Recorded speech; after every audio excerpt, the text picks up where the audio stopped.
ಮಕ್ಕಳನ್ನ ಇವತ್ತಿಗೂ ನಮ್ಮ ಇಂಡಿಯಾದಲ್ಲಿ 3,000 5,000ಕ್ಕೆ ಗುಡ್ಡಗಾಡು ಜನಗಳು, ಬಡವರು, ಆರ್ಥಿಕವಾಗಿ ದುರ್ಬಲರು ಮಾರ್ಕೊಳ್ತಾರೆ.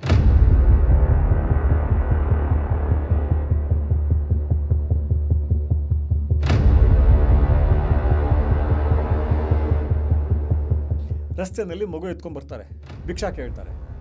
ನೀವು ಯಾರು ಪತ್ರಕರ್ತರು ಒಂದು 4 ಜನ ಇಟ್ಕೊಂಡ್ಬಿಟ್ಟು ನಿನ್ನ ಮಗುನ ಅದು ಅವ್ರು ಫಸ್ಟ್ ಹೇಳೋದೆ ಅಣ್ಣನ ಮಗು, ತಂಗಿ ಮಗು, ಹಿಂಗೇನೋ ಹೇಳ್ತಾರೆ. ನೋ, ದೊಡ್ಡ ಒಂದು ವ್ಯವಸ್ಥೆಯ ಜಾಲನೇ ಇದೆ ಮಕ್ಕಳು ಮಾರೋದು.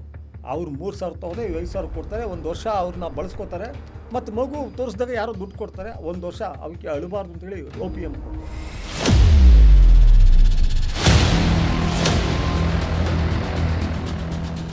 ಒಂದು ವರ್ಷ ಯೂಸ್ ಮಾಡ್ತಾರೆ. ಅಷ್ಟೊತ್ತಿಗೆ ಆ ಮಗು OPM ತೊಗೊಂಡು ಸಾಯೋಷ್ಟು ಇದಕ್ಕೆ ಬರುತ್ತೆ. ಆಗ ಈ ಮಾಟಗಾರನಿಗೆ